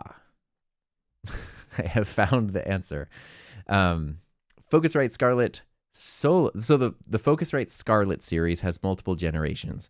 The 4th generation is the newest one. That's the one I would recommend because it has 70 decibels of gain. So it can run any microphone you throw at it. There's different versions though. There's the Scarlett Solo, which is a single XLR input, and that has an MSRP of $139. So if you only need one mic, that's what I would say. The more popular version is the 2i2. It's the exact same thing, but it has 2 XLR inputs instead of 1, but it's more expensive. So it's really nice to have, even if you think you're like, I probably don't need other mics. It's kind of cool to like have that option because you never know what the future will hold. But if you're sure you're never going to need a second microphone, you just need one XLR mic, the Scarlett Solo is awesome. I've never gone to Warped Tour. I kind of missed it when it was like amazing, and then I think they're like, is Warped Tour coming back? I'm not sure, but I am excited for my Blink-182 concert later this year. Any thoughts on the new Canon content creator cameras? They seem cool. I saw them at NAB a little bit. I want to borrow one. I want to maybe I can ask B&H or something to borrow one for a month and check it out. I'm really curious. It seems like, in the 5 years since the R5 came out, the EOS R has been out now for 6 or 7 years, Canon's first mirrorless camera, and then the R5 was kind of where they tried to level it up, and now 5 years after that, I feel like they've come a long way in, their reliability and stuff. Ryan Runs, what's up? Where did you get all the dividers in that drawer you just opened? Oh, wait. Which drawer did I open? Was this from that long ago? Am I no. I don't know what drawer we talked about. But is it the one in here? I made them, and I have a video on it, actually. So I'm really glad I got my, screen sharing to work. Let's see. YouTube.com. It's on my second channel, Tom Buck 2. It's nice to just have to search for your own stuff. Videos. Here we go. Homemade DIY camera gear organizer. I can share this link. Bloop. And put that in the chat here if anyone wants to do that. Basically, let's go back to B&H. I think it's Manfrotto. Who makes the Trek Pack? Somebody makes them. Trek Pack. Boom. Yeah. So there's this divider kit here. That like you can sort of make these custom kits for things like Pelican cases. You can then just put them in drawers and stuff. And they're super high quality and they're awesome.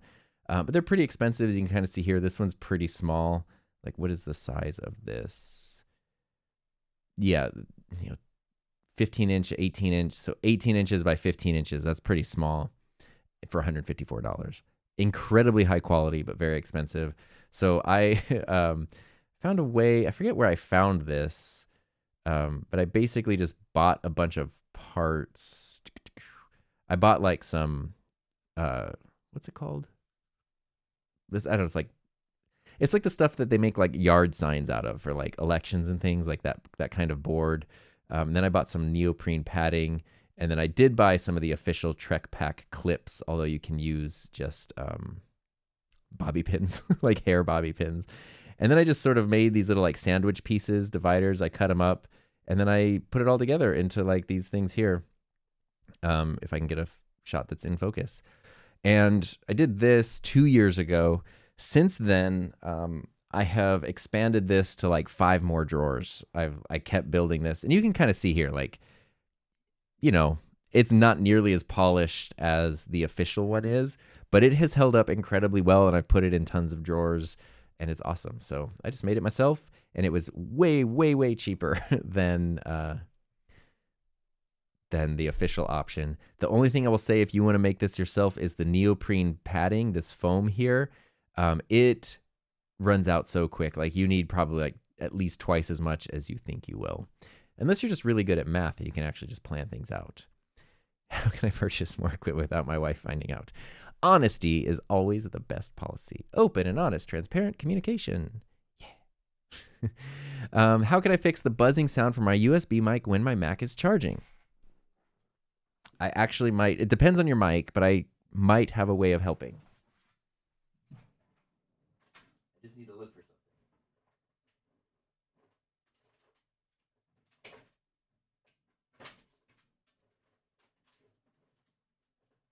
Still looking.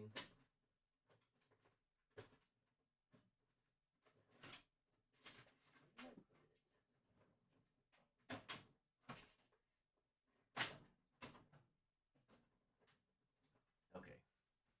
Find another example.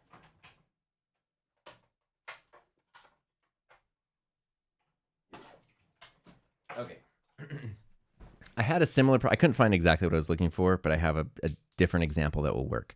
I had a similar problem with a USB mic, and it turned out it was a USB cable just getting RF interference. And so this is an XLR cable, so ignore that fact. Pretend this is a USB cable. If you've ever seen a USB cable, can I show this maybe more clearly? We're zoomed in again.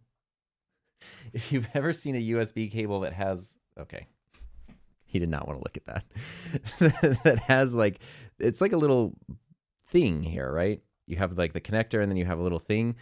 These are sometimes just called ferrite cores. And basically what these do is they can help reduce interference in your cables. And I found in my case, the microphone I was using was the Samson Q9U. I was using it through USB, and I was having all kinds of interference, and it was really annoying. I thought it was a huge problem with the review.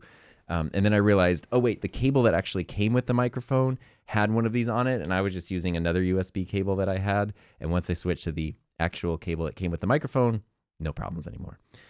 So sometimes you're using a USB cable, it's running through all kinds of electronics. Like you said, it's when your computer's charging, it's getting weird sounds. If you use a USB cable that has a ferrite core, it might help. And someone might even have more specifics on that there. The Mackie Mainstream. I don't even know what this is. Oh, is this their... What is the Mackie Mainstream? Oh, I saw this. It's like a almost reminds me of like a Go XLR from back in the day. I don't know anything about it. When did this come out? I feel like it's relatively new. So I really like Mackie stuff. When it comes to their things that kind of are like Roadcasters, I'm a little curious on how many updates they're gonna get, because Rode's parent company bought Mackie last year, and so I have noticed that like the DLZ creators, which are great, have not gotten updates since that. So there we go. How do I come to Vegas? I don't know. How come? I was freaking sitting down in the lobby, resting my sore back, and someone's up there. Actually, I was down there commiserating. So Doc was also at NAB, and we were at least one event together.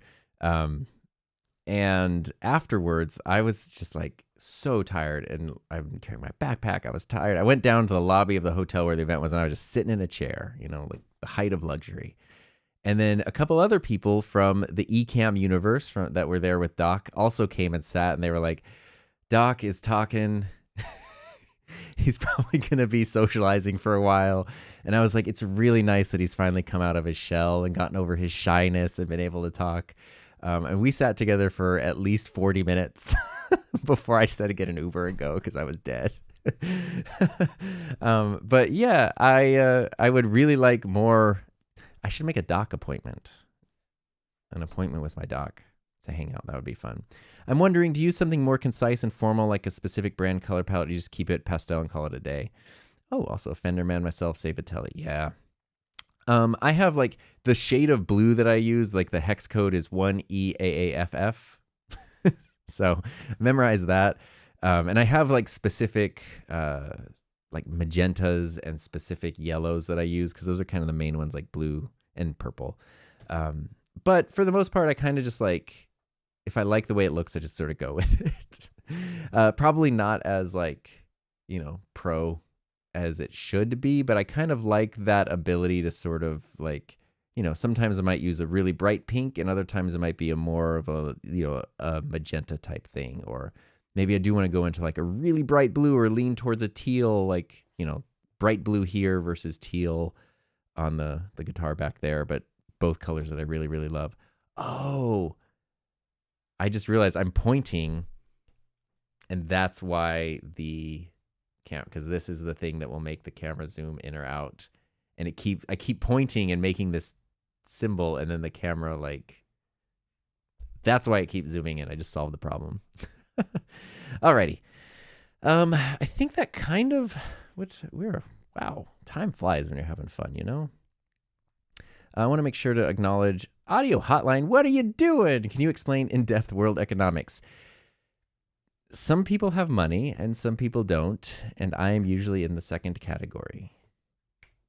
But with your super chat, I could buy a tiny mic. Keith, I missed you here, Keith. How many interviews did you do at NAB with your tiny interview mic? See, it's perfect timing. The tiny mic, actually, Bronson from Audio Hotline gave this to me last year at NAB. But you can get these for like $7, $6. They are not expensive. They're surprisingly good sounding microphones. Last year at NAB, I had my wireless SM7B set up, which I did a whole video on, and I wanted to make sure to do that again this year because that was such a fun setup. But I also wanted to bring the tiny mic, and literally I was just goofing around. I think I was actually talking to Bronson. I bought this pointer because I thought this would be fun for like B-roll, like when I do B-roll of products, sometimes I show a close-up of the product and then I like have to just show my finger, and it just, I don't know, sometimes it just looks weird and like the finger's there. So a lot of times I'll end up like grabbing a pen and like pointing to a button on something. And I just thought like this was a lot more fun to be like, when I'm doing B-roll of things and I need to point something out, I can literally just point it out. And so I was just kind of goofing around packing for NAB, and I thought like, oh, I should bring this because it would maybe be interesting if I was at a booth and I saw something interesting, I can like point to the thing. And then I had the tiny mic because I was packing that, and I was like, wait a minute. It's like, it's the exact right like scale. And so I just used some like I ended up using tape to just tape it here, like some goopy stuff. And so then this was my interview setup, just running into the DJI. I just clipped the I have to show everything, even though you can, like, you probably know what I'm explaining. I ran that mic into the transmitter of the DJI Mic 2 and then just clipped it on here. And so that was kind of like my wireless setup, which was super fun. And honestly sounded amazing. And I didn't do a ton of interviews with it, but I used it a lot. I actually didn't do a ton of interviews at NAB this year. But I used it a lot, and it was just sort of also sticking out of my backpack. And so it definitely became like a conversation point as people pass by and they're like, what is that? Shut up. I'm a professional. I got this. Yeah. So there we go. The program I'm using, Ecamm, is only for Apple, correct? Yes. Ecamm is a Mac-only piece of software. If you're on a Windows PC, my recommendation would be OBS because OBS is free and awesome. Coffee Talk Tech. Virtual channel shut down audio in DaVinci. Interesting. That is interesting. Oh, Vocaster 2's on sale. It's pretty sweet, pretty sweet. Let's see here. Make yourself a brand. Oh yeah, I have done this before actually. I do have a brand palette. This is a cool website, coolers.co. You can kind of like, you can save your own colors, but you can also like generate ones if you want. If you're like, I love these two colors, what goes along with it? You can create a whole brand thing, which is very, very cool. Cool. There we go. Have you tested? Do you plan to test the YOLO Box Extreme?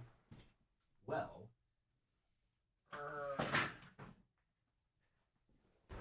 funny you should ask.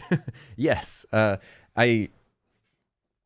got like, for some reason, like all the stuff got delivered right before I left to NAB. So like the OBS bots and the GoSees, or the OC GoStream stuff, the YOLO Box, and the YOLO Cam, which I have played with that more. Yes, so the Extreme, I'm extremely interested in this. What's really cool, and I kind of talked about this in my Rodecaster video review where I compared the YOLO Box, or maybe it was the Ultra review, I don't remember, where I compared the YOLO Box and the Rodecaster because they are, you know, the more full-on production suites, like standalone units. You can do a lot of what I'm doing in Ecamm just directly in these devices. Obviously, 4K is a thing, and it was fun to talk to people from Rode and all these different companies about 4K switchers at NAB. That was something I really wanted to just... I sort of understand myself what the limitations are, but I also understand why people are like, hey, the A10 Mini's been out for 5 years. Why is there not a 4K version? It's a reasonable thing to ask. And the different approaches, especially between Rode and YOLO, that I mentioned at the end of that is Rode with the Rodecaster Video prioritizes reliability. So they don't want, like the way they described it was even something like a dropped frame. They don't want one dropped frame every 2 hours. They want 0 drop frames ever. So any feature that the Rodecaster Video has, they want it to work all the time on everything in every combination. You never have to think about it. The YOLO Box, obviously, like they don't not prioritize reliability. They care about being reliable too.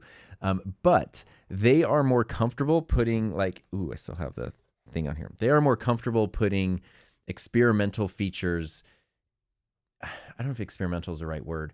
4K is a good example, right? Like the YOLO Box Ultra can take a 4K signal, but pretty much as soon as you do anything beyond a single channel, it drops down to 1080. So it's kind of possible to get 4K. The YOLO Box Extreme, something I need to sample, something I need to check with this or experiment with this is it's also 4K capable. My understanding is that it can handle, it sort of depends on your frame rates, your resolution, all this stuff, but you can get 3 channels of up to 4K 60 kind of going at the same time. They sent me a whole like spreadsheet diagram of what might work, what might not. Basically, that means like it's up to you as the user. You know, if you think you're going to get 8 channels of 4K, you're not. And that's just like, you know, the laws of nature, limitations of bandwidth and what's actually possible. But, you know, you can do different resolutions. This one, it seems like they've been able to expand it out to 3 4K inputs, maybe more. And that's what's funny is when you talk about them sometimes, or you talk to them, sometimes they'll say it could even be more, but so much depends. So when you use a device like the YOLO box, the core features are always going to be there and always going to work reliably. But when you want to throw in something like multiple channels of 4K, it really depends on the cameras you're using, the settings that you have, the specific setup that you're using the device in. And then you kind of need to test it out, like test shoot it and see how everything works. So it means that two users might not get the same results because they're using, a different ecosystem for the device, which is just a totally different approach. And I don't think that's a bad approach. I don't think it's bad to put the responsibility on the user to understand the device that they have and test it out and figure it out. But that's different from like Rode's approach with the Rodecaster Video, where they would be more comfortable limiting features to say that it will work the same for everybody. So yeah.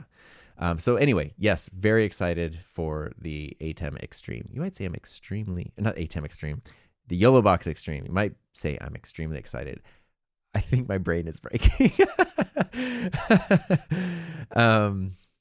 Glitches during streams with the Rodecaster. I would reach out because the Rodecaster Pro 2 should be also very, very reliable, especially because it's been out for 3 years at this point. So if you're having issues, reach out to Rode support. And hopefully they can help because it should be reliable. The only time I've had issues with my Rodecasters personally, which is just me anecdotally, obviously it doesn't mean it's true for everybody, is when I'm in beta software. So, if you're in beta mode and you're running beta firmware every once in a while, there might be a bug or something, but that's what beta is. It's very rare for me, I found. Yeah. Rode support's really good. And if you're having issues, because sometimes it's a niche thing, you find like you're using this one interface, this one type of cable, this one specific workflow that causes a problem. They want to know about that so that they can fix it if possible, so that other people don't have the same problem. Thank you, Doc. This is exactly something that people don't realize how much data 4K is over 1080. It's not double. And that's really what it kind of comes down to is it's not even just that it's 4 times, right? Like a 4K signal is 4 times 1080. But then you have multiple 4K signals and you're trying to have this one device that's also relatively compact and also not tens of thousands of dollars, not even just switching between them, but then overlaying them. Because if you do something like if I have a scene like this and this was 2 4K cameras, it's not downsampling. So even me in the corner here, gosh, it's so weird to point, but even me in the corner here, it's not like this would be a lesser, like the Rodecaster Video would still be working with a full 4K feed. And this camera here would still be a full 4K feed. And now it's layering them on top of each other. And now I want to do 4 of those. And now I also want to send those over a single Thunderbolt connection to my computer, which like literally it comes down to like the amount of information that's possible to be sent over even high speed, Thunderbolt cables and stuff. So it gets very, very complicated. And this is, Pete is even saying, yeah, it's probably like 16 times the bandwidth. That's probably pretty accurate, which is why the Rodecaster Video is 1080 only. It is so much, and it is, and that's why the example I have too of why like this isn't even excuses. It's just understanding the technical things. Obviously, at some point, these limitations, there will be technical advances where it's possible. So I think 4K switchers like these at some point in the future will definitely be possible. I don't think it's really going to be anytime super soon, other than stuff like you can get the Ecamm Extreme by itself. It's a $2,000 switcher. And then on top of that, in very specific limited situations, you can use 3 channels of 4K. So it's just the technology, like George says, the technology is just not quite there yet. It will be there at some point. I think it'll be a while. And then also to keep the costs down because, are people going to want to spend $8,000 to $10,000 on one of these switchers? No. And a thing that I think you can look at, especially with NAB having just passed, is every company, Rode, Blackmagic, OC, YOLO, all the companies, they know that people want a 4K switcher. And these companies don't exist to not make money. So if they had the capability of just producing it, they're not like holding back the technology. If they had the ability to do it, they would do it. Because if Blackmagic announced a 4K Ecamm today, boom, like it would dominate, right? It would be the main thing. But it hasn't. The fact that no company has really cracked the code yet kind of tells you that it's a technological limitation. And there's Coffee Talk Tech brings up a good point too. there's so much variation. And you can see this too in like, you can have a 4K webcam that doesn't look as good as a 1080 mirrorless camera. And you're like, but it's 4K, 1080, a 4K dash cam, for example. Like, why doesn't that look like my Sony FX3? Well, there you go. So anyway, appreciate it. Appreciate all the support. Appreciate all the kindness. And James had the Teenage Engineering condenser mic. I am very interested in the stuff they do. They make really cool things. So that's where I'm going to wrap it up for today. This was fun. I really wish I just could put more hours in the day so there could be more live streams more often. But appreciate everyone hanging out. Appreciate you working through my sometimes needlessly long explanations and goofy technical problems for live streams. Always appreciated. Fun video coming out tomorrow about podcast production, scripts versus outlines. I know that might be like, that doesn't sound like the most exciting thing in the world. But I promise if you're someone who plans podcasts and things, it's very, very helpful to figure out how to use a script, how to use an outline, what the difference is, what you might want to use, and then how to use those on teleprompters as well. So I'm going to cut to my minute-long outro. If everyone in the chat wants to say adios to each other, appreciate you being here. Appreciate you showing up when I just randomly do a stream. Scrappy Creative. Speaking of awesome people from NAB, I will just send people to go check out your channel, your up-and-coming channel, as we wrap up the stream here. So I hope everyone else has a safe, happy, healthy, fun rest of your day. Thanks for being here. I'll see you next time.